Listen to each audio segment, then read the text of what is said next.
Ya, pero entonces, ¿cuánto de clase? Ahí está. Doctor. ¿Aló?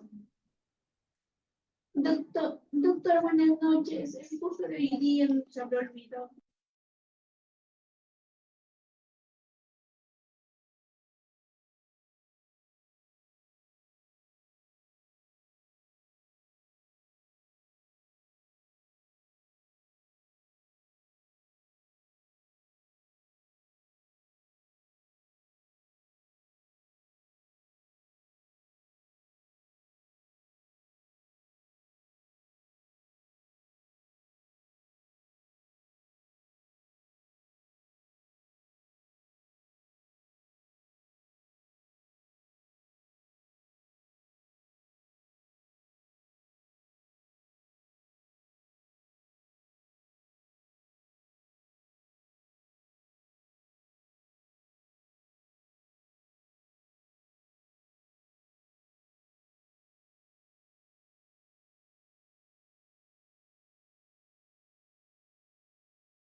Ingeniero, buenas noches. ¿Podemos empezar, por favor?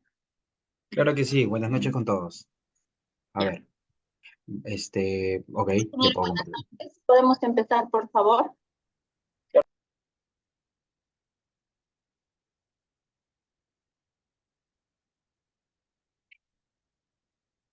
¿Tendrías que darme el pase para poder compartir la pantalla, por favor?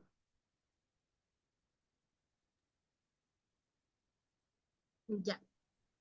Ingeniero, voy a presentar, por favor, si me lo Ok, permite. claro. Estimados participantes, tengan todos ustedes muy buenas noches. Quien les habla es Miriam, la asesora académica de este Centro de Capacitación y Desarrollo Productivo Global, IGEOTEC. Les doy la bienvenida a cada uno de ustedes a este diplomado de alta especialización denominado Diplomado Gestión Ambiental y Manejo de Residuos Sólidos. El día de hoy desarrollaremos el tema Gestión de Residuos Sólidos Peligrosos, expuesto por el ingeniero Rolando Marcial. Bueno, empezamos, pero no sin antes darles unas recomendaciones. Por favor, se les pide a cada uno de ustedes que mantengan el micrófono apagado, al igual que el video, a no ser que el ingeniero se los permita. Las preguntas o dudas que pudieran tener lo realizan cuando el ponente se los permita, por favor. Y los materiales didácticos de este diplomado lo pueden solicitar. El número de mi WhatsApp lo estaré dejando en el chat de este Zoom.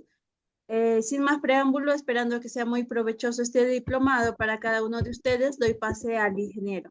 Muchas gracias, ingeniero. Ahorita le doy pase para que pueda compartir. Ok, gracias.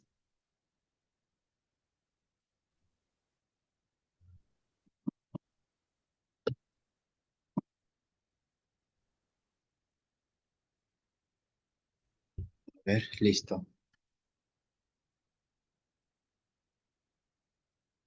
A ver, vamos a compartir la pantalla. A ver, un momento. A ver, listo. A ver, ¿me podrían confirmar si es que logran visualizar la Sí, pantalla, por favor? ingeniero. Sí, sí, Listo, perfecto. Ok, listo, Efren, gracias. Bueno, buenas noches antes que todo, quiero agradecer a Inquiotec por brindarme la oportunidad de estar con cada uno de ustedes. Quien les habla es el ingeniero Marcial Ramos, ingeniero industrial de profesión. El día de hoy vamos a conversar acerca de un tema muy importante para nuestra vida profesional, que es la gestión de residuos sólidos peligrosos. ¿No? Muchos de ustedes, me imagino que ya han oído acerca de este tema, ¿no? Eh, Saben a lo que me refiero, quizá ya más o menos ven los círculos de las empresas de acuerdo al rubro que se maneja, ¿no? Quizá al rubro químico, donde tenemos quizá una mayor manipulación de este tipo de residuos, el mundo del rubro metalmecánico, el rubro maderero, etcétera, ¿no? Ya que todos sabemos que todos los rubros en general siempre vamos a utilizar dentro de sus procesos eh, químicos, ¿sí? Para algún tratamiento de algún producto que se realiza, ¿no? ¿Qué podemos indicar acerca de esto, no? Tenemos que la gestión de residuos sólidos y en particular la de residuos peligrosos es un tema de preocupación en realidad, ¿no? En casi todo el mundo, digámoslo así, ¿no? A medida que el mundo ha ido evolucionando, todos sabemos que la sociedad ha ido cambiando la estructura en la cual uno se maneja, ¿no? Sus esquemas de producción, sus esquemas del consumo, ¿no? Todos sabemos que antes las cosas eran muy distintas a la actualidad, con toda la tecnología, las redes sociales, etcétera, ¿no? El mundo se ha tornado más productivo, quizá para sostener la demanda de la sociedad, y a su vez los productos han disminuido sensiblemente su ciclo de vida, ¿no? Y se han tornado cada vez más complejos. ¿Ok? Esto trae como consecuencia, ¿no? Un aumento en los volúmenes de residuos generados y en aumento de la presencia de materiales peligrosos, ¿no? En los mismos eh, productos. ¿Ok? Adicionalmente, el fenómeno de urbanización ha llevado a que la generación de residuos se concentre en una determinada área, en una determinada área, a ver, en una determinada área, presionando aún más el ecosistema. No, a nivel mundial, el gran desafío que existe actualmente en disociar la producción de residuos del crecimiento económico a efectos de frenar el tradicional aumento de los mismos con el avance de la economía y disminuir a su vez la presencia de materiales peligrosos, ¿no? Este proceso debe además ser compatible con las políticas de desarrollo productivo, ¿no? Y social, ¿no? Necesarias para abatir netamente la pobreza, ¿no? Para esto será imprescindible, entre otras cosas, compatibilizar las normas de residuos peligrosos con criterios de eficiencia y competitividad productiva, ¿no? Perdón. Tenemos la definición y la clasificación de los residuos. No, en lo que es la definición de residuo y también llamado desecho, en primer lugar comenzaremos analizando el significado de dos términos ampliamente utilizados en la bibliografía, ¿no? Desecho y residuo, ¿ok? Para establecer si es posible em,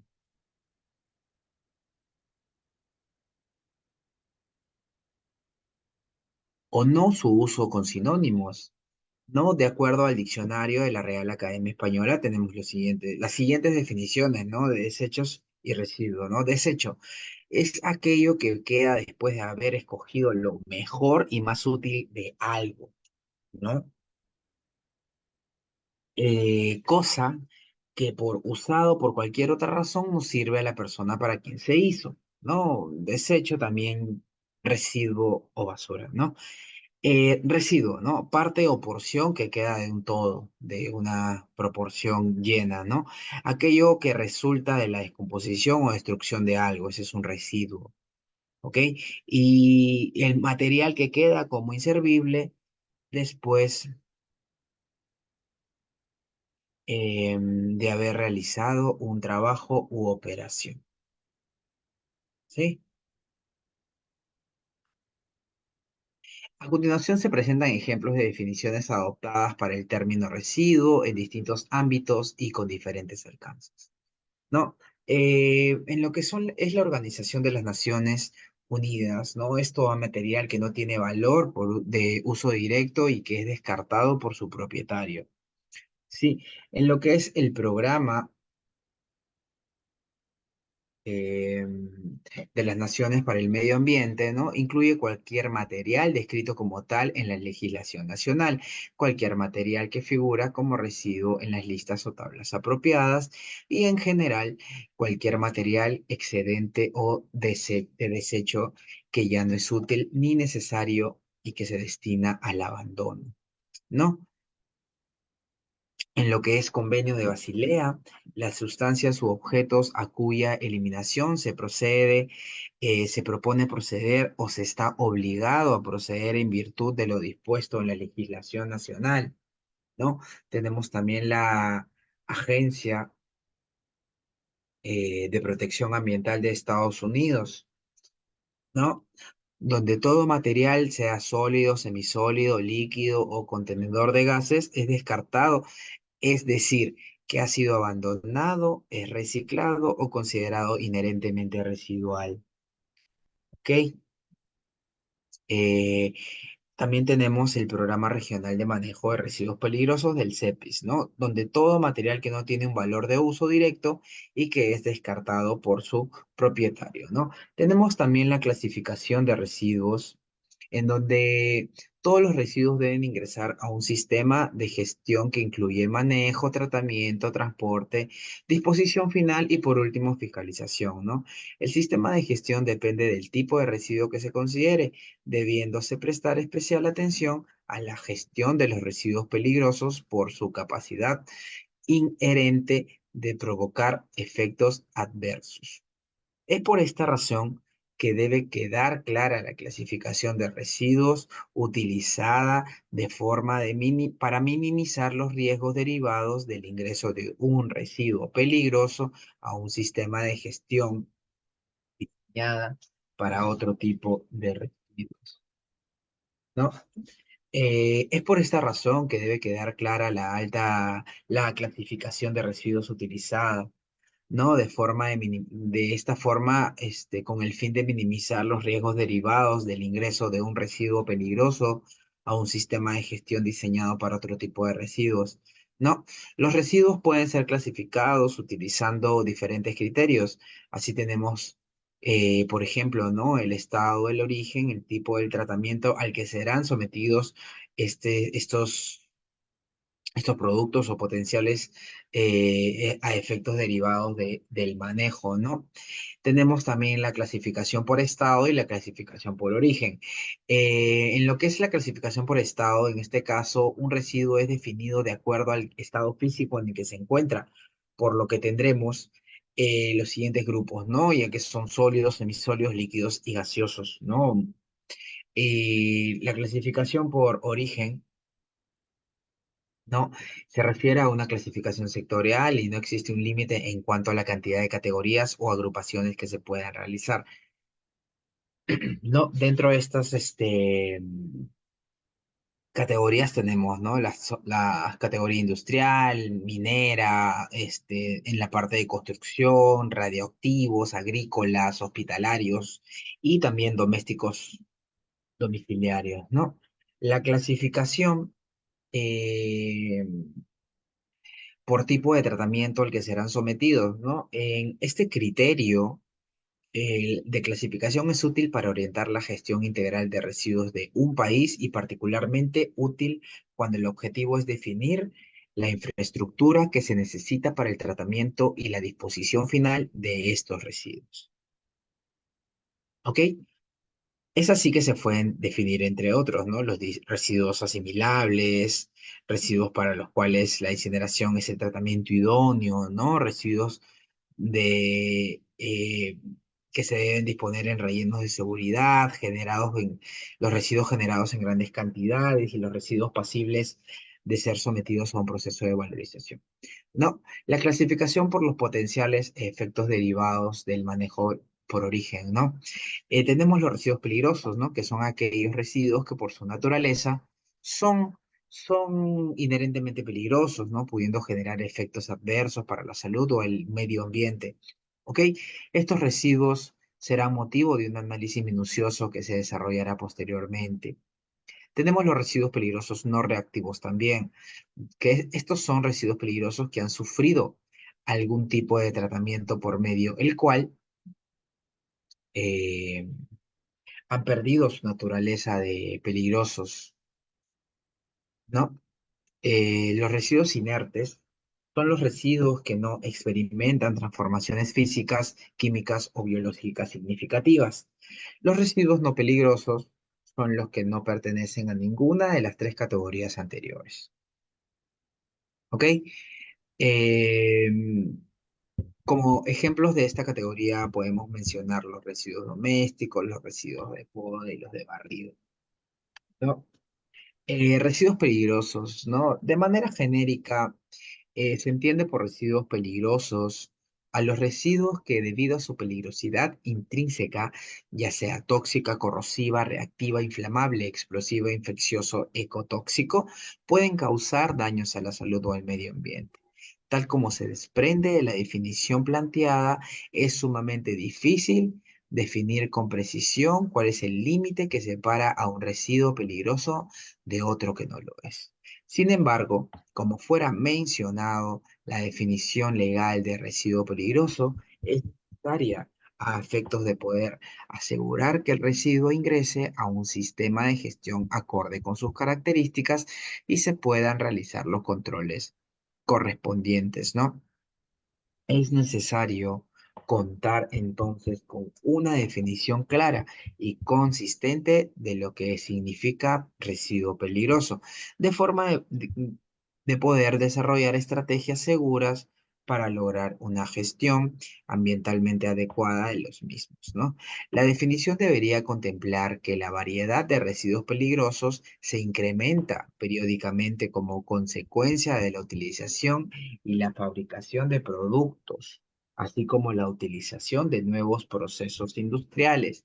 Adicionalmente, las definiciones legales pueden perseguir diferentes objetivos, por lo que existe un amplio rango de definiciones tanto en un mismo país como a nivel internacional de manera mundial.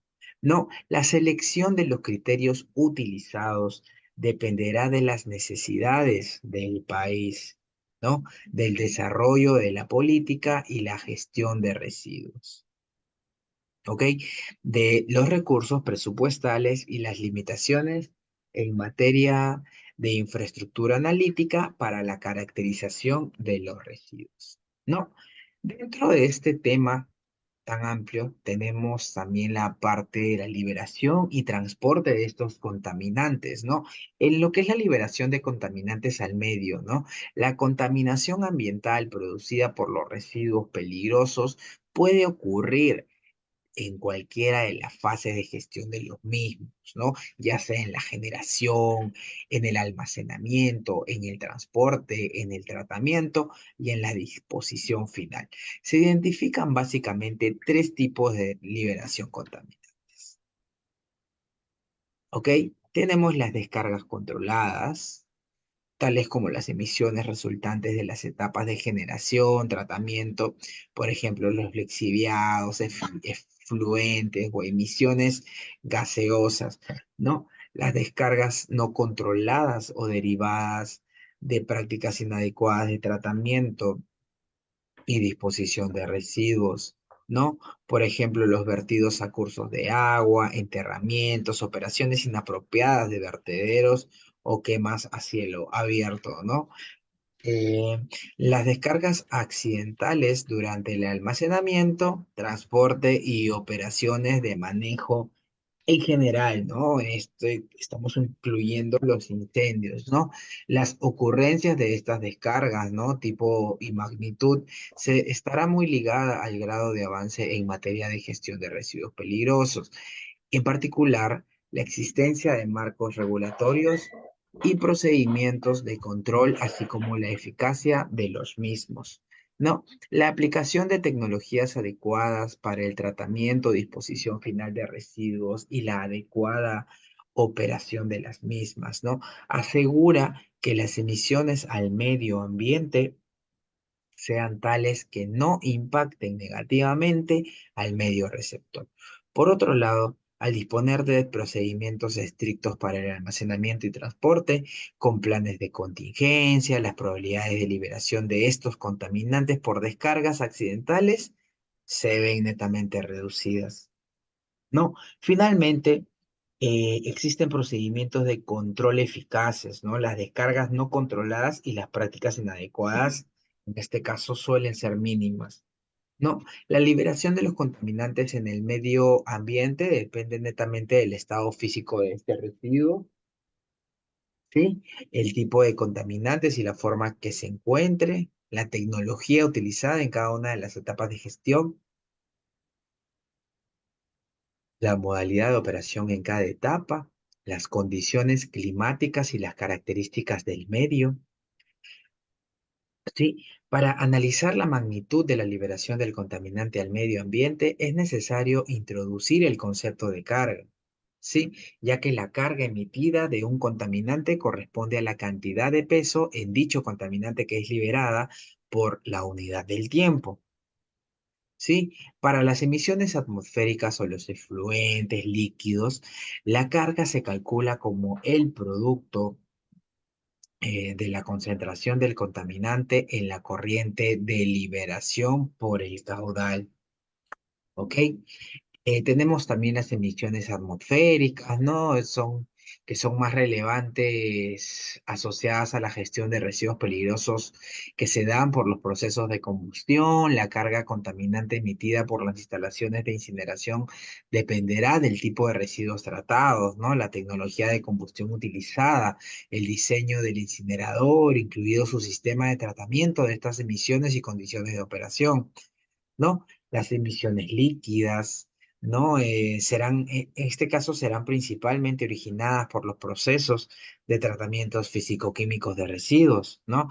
Los tratamientos de fluentes líquidos, los sistemas de tratamiento de emisiones atmosféricas por vía húmeda o por los rellenos de seguridad como resultado de la generación de lixiviados, ¿no? Eh, la liberación directa de estos residuos eh, al medio a través de descargas no controladas o accidentales, provocará principalmente la contaminación de las aguas y el suelo por escurrimiento o filtración, ¿no?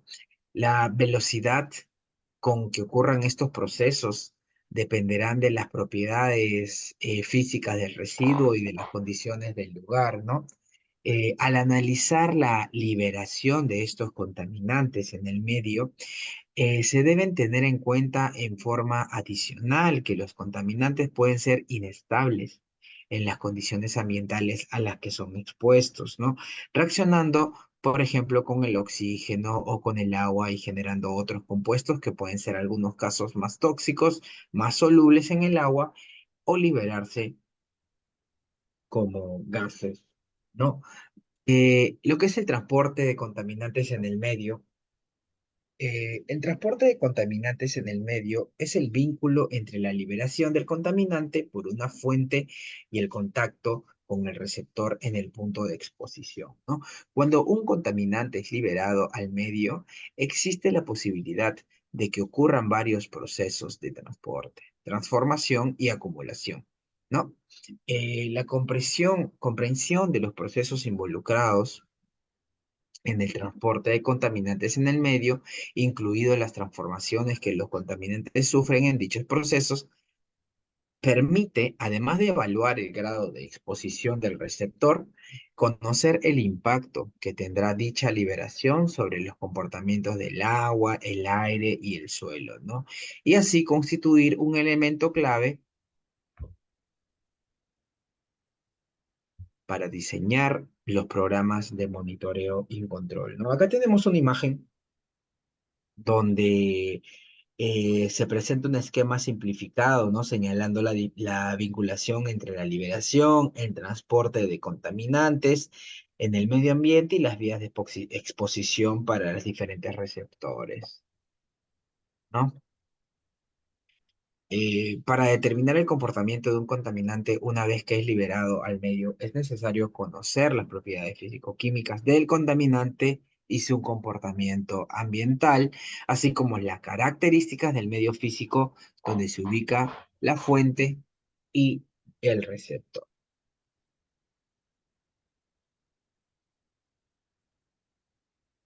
Las características básicas de un contaminante para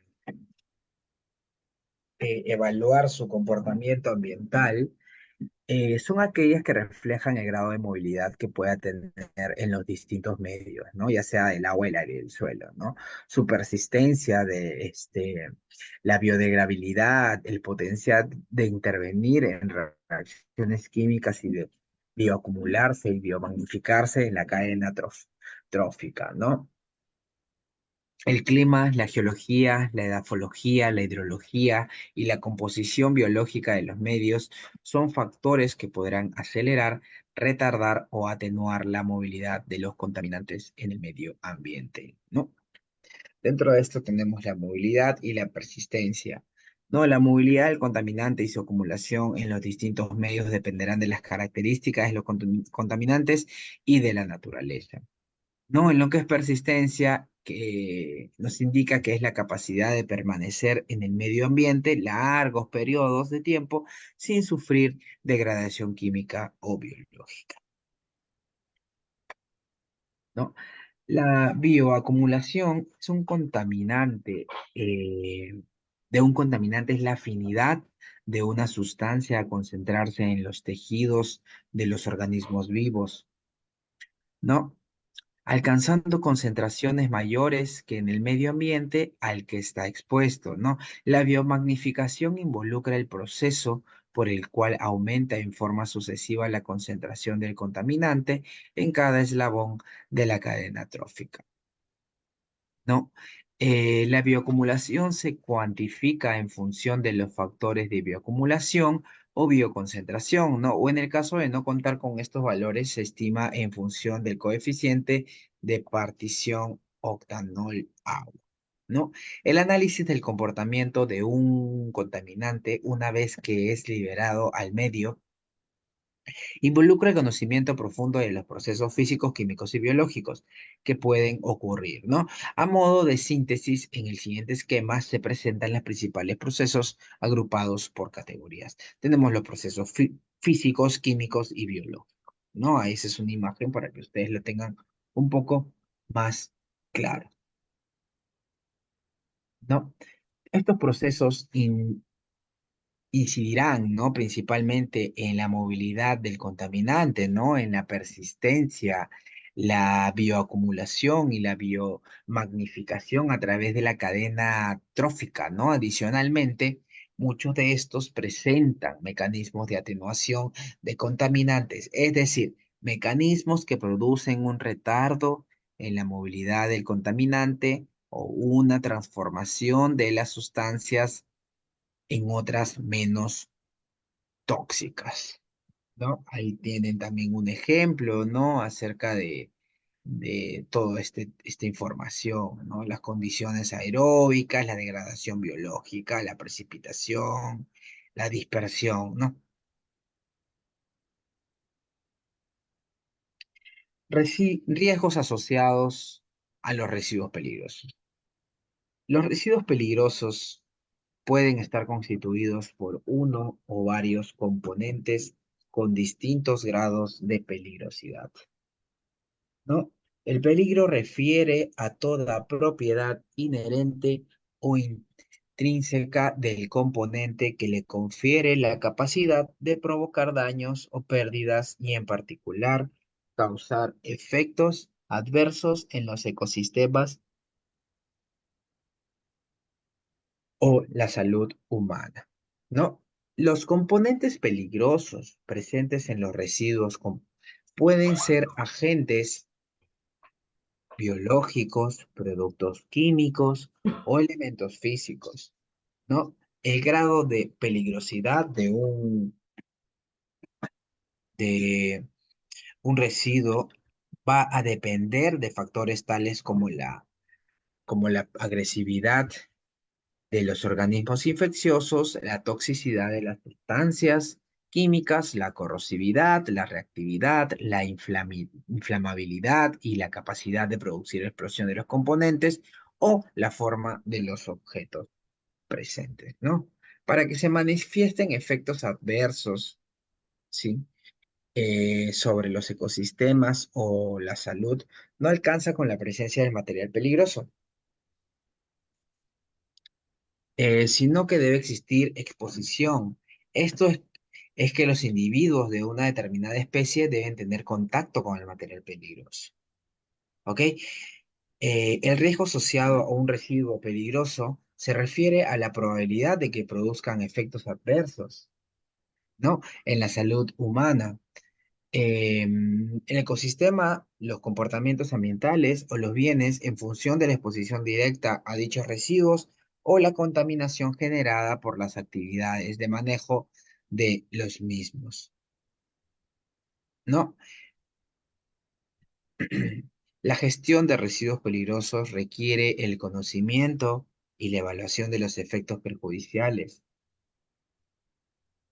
¿no? Que estos pueden representar para la salud del trabajador, la población, el medio ambiente y los bienes, ¿no? De forma que las operaciones de manejo estén orientadas a prevenir o reducir dichos efectos, ¿no? Esto comprende un estudio de múltiples etapas denominada evaluación de riesgo. ¿Ok?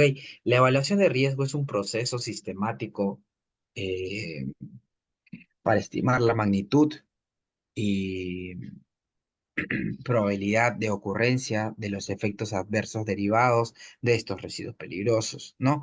Los riesgos asociados a los residuos peligrosos pueden estar presentes en cualquiera de las etapas de su manejo, ¿no? Ya sea la generación, almacenamiento, transporte, tratamiento y disposición final. El objetivo de esta evaluación de riesgo es proporcionar una estimación cuantitativa o cualitativa, ¿no? De los riesgos asociados a una determinada situación, ¿no? A efectos de ayudar a la toma de decisiones sobre la aceptabilidad del riesgo y a establecer las medidas a adoptar para su prevención y minimización, ¿no? Aspecto que se denomina gestión de riesgo, ¿no? Desde el punto de vista del receptor de los posibles efectos adversos, los riesgos asociados al manejo de residuos peligrosos se pueden agrupar en las siguientes categorías, ¿no? El riesgo para la salud humana, incluida la salud del trabajador, para el ecosistema, riesgo para la afectación de comportamientos ambientales, riesgo para los bienes, incluyendo, entre otros, riesgos de incendio y explosión, ¿no? Degradación química de los cimientos y estructuras, ¿no? En general, se debe tener en cuenta que la evaluación de riesgos es un proceso complejo, ¿no? Que involucra un trabajo multidisciplinario que está sujeto a un grado de incertidumbre que en algunos casos puede ser muy importante. En función del tipo de riesgos, se han desarrollado diferentes metodologías para su evaluación, ¿no? El alcance de este documento se limita a los aspectos básicos relacionados a los riesgos para la salud y el ecosistema, ¿no? La estimación de la probabilidad de ocurrencia de efectos adversos al receptor de riesgo en las condiciones particulares de cada etapa de manejo de los residuos, ¿no? Integra los denominados análisis de peligrosidad y análisis de exposición, ¿no? Eso es lo que abarca una evaluación de riesgo, ¿ok? Teniendo en cuenta que la protección de la salud y el ecosistema tiene por objetivo la protección de todos y cada uno de los individuos de una población, ¿ok? Ya que la evaluación de riesgo deberá centrarse en aquellos grupos más sensibles, ¿no? O vulnerables. La vulnerabilidad de los individuos será función de la especie, edad, género, sensibilidad al contaminante y estado de salud, así como del tipo, magnitud y frecuencia de la exposición para el caso de los seres humanos, las mujeres y los niños, ¿no? Ya que serían un grupo más vulnerable, ¿no? Eh, Como se representa en la siguiente figura, ¿no? La exposición a los residuos peligrosos o los contaminantes derivados de los mismos puede ser directa o indirecta, ¿no? La primera corresponde al contacto directo con los residuos, ¿no? La exposición directa. Mientras que la indirecta se da cuando existe contacto con un medio que ha sufrido contaminación derivada de los mismos. Para el caso de exposición directa, la población más vulnerable estará constituida principalmente por los trabajadores afectados a las distintas etapas de manejo, ¿no? Quienes tendrán la frecuencia de exposición más alta, estarán más expuestos a este tipo de peligros, ¿no? De no gestionar adecuadamente los residuos peligrosos, pueden existir otras poblaciones expuestas directamente, ¿no? Involucrando así un alto riesgo para la salud y el medio ambiente, ya que los niños representan un, un grupo de alta vulnerabilidad, ¿no? Ya que no conocen el peligro que representan los residuos y además son la población más sensible a la exposición de un contaminante, ¿no? Debido a su peso corporal y a los efectos que dichos contaminantes pueden causar en las etapas de desarrollo, ¿no? La exposición indirecta a los residuos peligrosos o los contaminantes, ¿no? Eh, Derivados de su manejo es causada, ¿no? Es causada por la exposición de los individuos a los medios receptores de la contaminación derivadas de las distintas operaciones de manejo de estos residuos peligrosos, ¿ok? Los medios receptores directos de la contaminación son específicamente los que nosotros conocemos, el agua, el aire, ¿no? El suelo y los alimentos, ¿no? Existiendo a su vez íntimas relaciones entre ellos.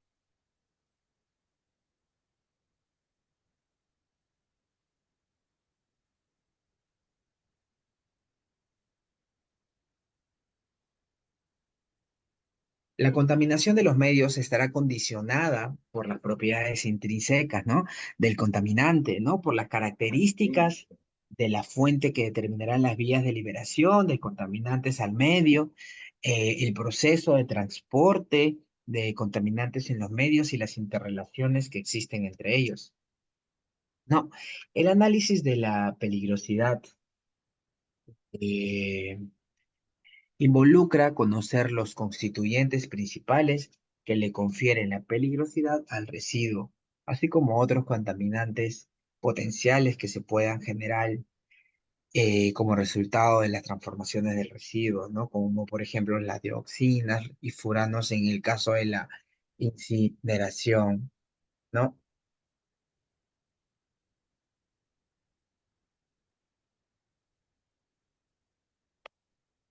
Dicho análisis requiere, entre otras cosas, el estudio de las características de toxicidad, ¿no?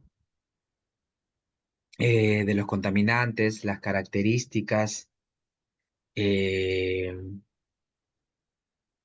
y los efectos de agentes infecciosos y las características de inflamabilidad, reactividad o corrosividad del residuo, ¿no? Se debe tener en cuenta que la toxicidad de una sustancia surge como resultado de un proceso de evaluación cuantitativa, ¿no? De la información toxicológica, donde se estudian las relaciones entre las dosis de un contaminante determinado y la respuesta de una población expuesta, ¿no? Ya que los valores de toxicidad son generados por la comunidad científica y se desarrollan para humanos y para distintas especies sensibles de ecosistema.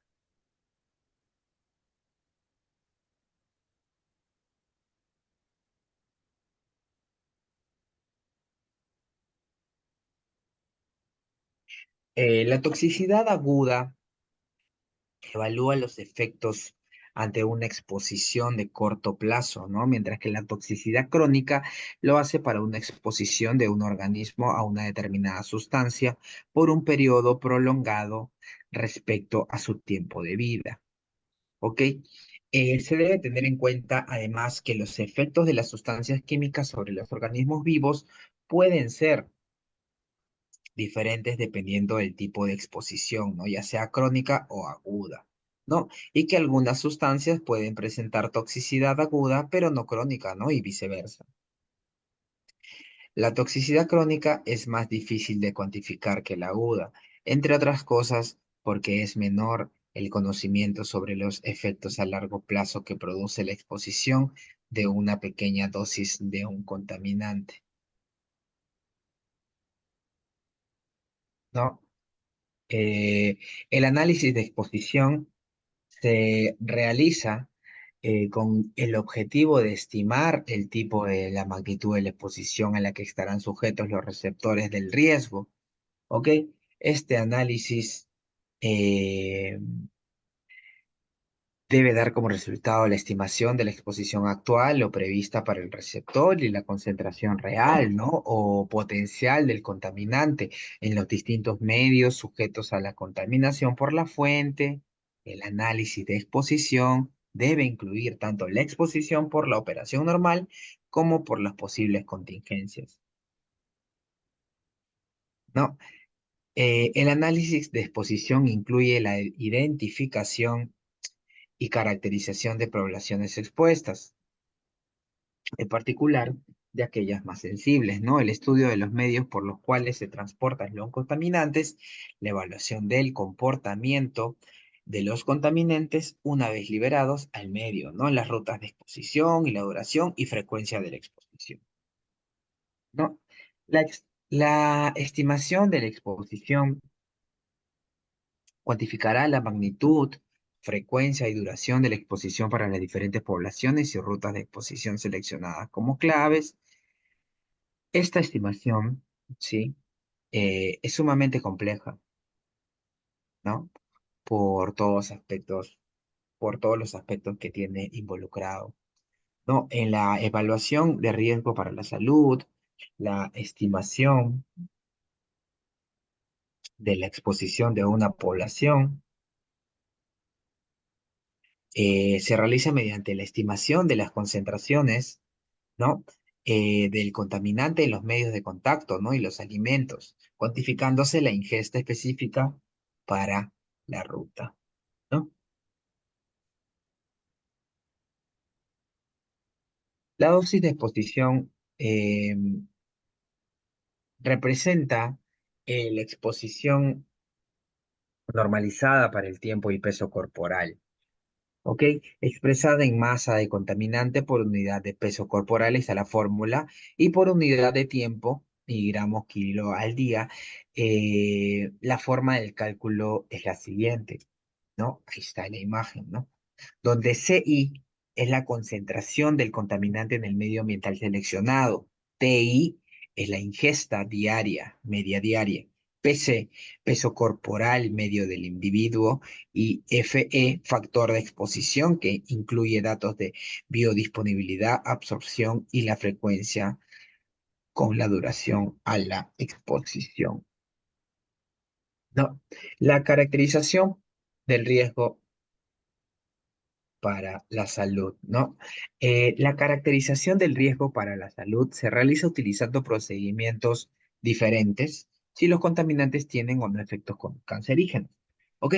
Para contaminantes con efectos no cancerígenos, la caracterización del riesgo se realiza comparando la dosis que recibe el individuo, ¿ok? Estimada a través del análisis de exposición con una dosis de referencia toxicológica definida para el contaminante analizado para cada vía de exposición, ya sea oral, inhalación y dérmica, ¿no? O dérmica. La dosis de referencia es aquella que garantiza que no existen efectos adversos sobre la salud humana, ¿no? Ya que define el cociente de riesgo como la relación entre ambas dosis, ¿no? Tenemos el cociente de riesgo no cancerígeno, que es igual a la dosis de exposición por la dosis de referencia, ¿ok? Los convenios internacionales, de acuerdo a la información requerida, en los últimos 30 años la producción, la generación y el comercio de productos químicos y residuos ha tenido un crecimiento exponencial, ¿sí? Dado los riesgos que se plantean cuando los mismos van a ser transportados, manejados o dispuestos finalmente, ¿ok? Se han generado una preocupación creciente por parte de los gobiernos y público en general, ¿ok? Ya que en atención a esta problemática, el Programa de Naciones Unidas del Medio Ambiente en la última década y media ha dado un tratamiento especial a las sustancias químicas y los residuos peligrosos. ¿Ok? En este marco señalan tres acuerdos multilaterales, ¿no? Actualmente en vigor, que se plantean dentro de estos las medidas globales para proteger la salud humana y el medio ambiente, considerando algunos de los aspectos del ciclo de vida de estos productos químicos y residuos, ¿no? Estos acuerdos son el convenio de Basilea sobre el control de los movimientos transfronterizos, ¿no? De residuos peligrosos y su eliminación, ¿ok? El convenio de Rotterdam sobre el procedimiento de consentimiento fundamentado previo aplicable a ciertos plaguicidas y productos químicos peligrosos con objeto de comercio internacional y el Convenio de Estocolmo sobre contaminantes orgánicos persistentes, ¿no? Dentro de esto tenemos el Convenio de Basilea, que ya les he mencionado, ¿sí? Eh, la gestión de residuos peligrosos, ¿no? Tiene diversos tipos de jerarquía, ¿no? En el marco de una política eh, de gestión integral de residuos, acorde con el desarrollo sostenible, es necesario definir jerarquías en las estrategias de gestión. ¿Ok? Las jerarquías en la gestión obviamente tendrán como primera prioridad evitar la generación de residuos en la fuente, ¿sí? Dejando la alternativa de disposición final como última opción. de manejo. Es por eso que tenemos este mapa, ¿no? En donde tenemos la jerarquía en la gestión de residuos, prevenir y minimizar generación, luego aprovechamiento y valorización de residuos, el tratamiento y por último la disposición final. Prevenir y minimizar la generación del medio. ¿No? Como primera escala en el orden jerárquico, ¿sí? Se encuentra la prevención y la minimización, ¿no? Promover la minimización en la generación de residuos y prevenir los riesgos inherentes a su manejo, ¿no? Esto involucra establecer una política de producción eh, más limpia, ¿no? Esta etapa de gestión está orientada a la autogestión y dependerá en gran parte del cambio de conducta del generador.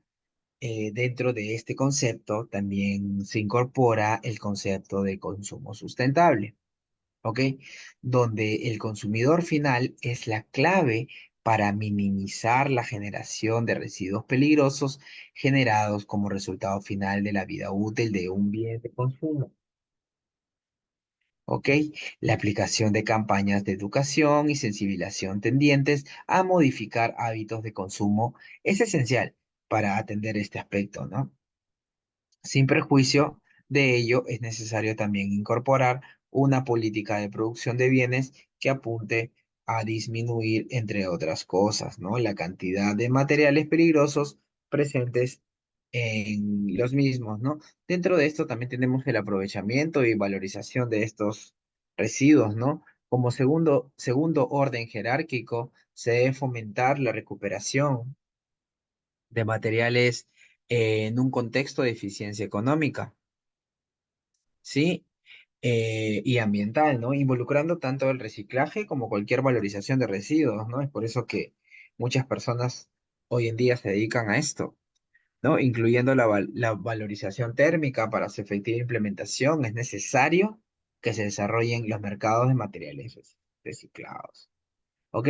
Ya que de este tipo de materiales reciclados obtenemos un tipo de procesos, ¿no? Como el tratamiento, ¿no? Y la disposición final, ¿no? Ubicado en el tercer lugar de nuestro mapa que ya les he mencionado, en el orden jerárquico, ¿no? El tratamiento involucrará procesos de transformación ambientalmente aceptables que tienen como objetivo reducir el volumen y la peligrosidad de los residuos. Y por último, la disposición final.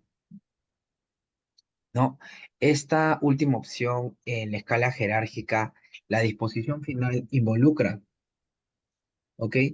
Involucra la práctica de disponer residuos en el terreno mediante la modalidad del relleno de seguridad, ¿no? Diseñado y operado para minimizar los riesgos de contaminación ambiental. ¿Ok? Dadas las características de los residuos peligrosos, esta modalidad involucra el almacenamiento de largo plazo de los residuos dispuestos, ¿no? Es por esta razón que se debe lograr un sistema donde se asegure que los residuos que ingresan a disposición final sean el mínimo imprescindible teniendo en cuenta aspectos tecnológicos y económicos.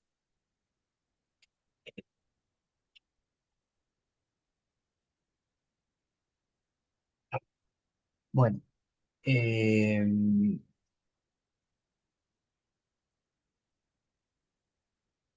ya que hemos hablado el día de hoy acerca de la gestión de residuos sólidos peligrosos, am,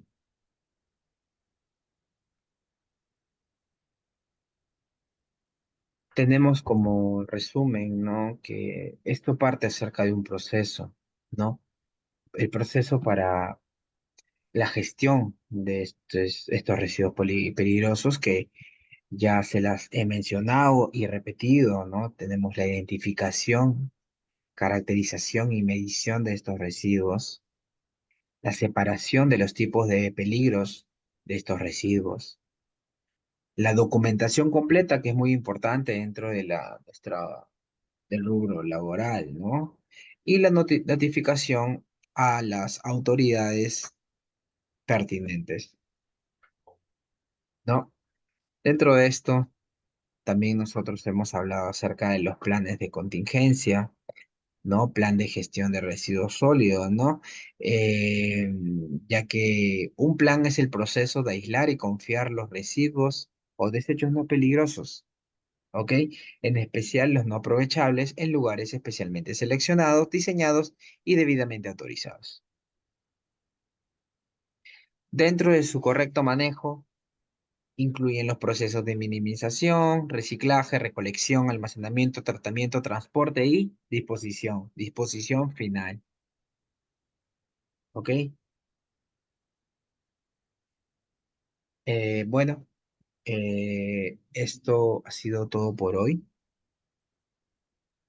Espero que les haya servido de mucho. Estoy seguro que estas diapositivas, esta información llega a cada uno de ustedes con la finalidad de que ustedes puedan aportar un poco más a su rubro, al trabajo en el cual se encuentran actualmente, ¿no? Las diapositivas las pueden requerir con las coordinadoras, ¿sí? De Ingeotec. Ellas con gustos le harán llegar toda la información que en este momento yo les he brindado, ¿no? Si alguien tiene alguna pregunta, pues podemos eh, realizarlas o en todo caso sería todo por hoy. Agradecerle a cada uno de ustedes por su tiempo. Ludmila, eh, claro, saludos desde Argentina. Daniel, Efren, sí, agradecerle a cada uno de ustedes por su tiempo, ¿no? Por el tiempo brindado en estos 45, 60 minutos, los cuales yo he podido llegar a cada uno de ustedes, ¿no? Bueno, si no hay ninguna pregunta, esto sería todo por hoy. Gracias por todo, que tengan buenas noches. Hasta una nueva oportunidad.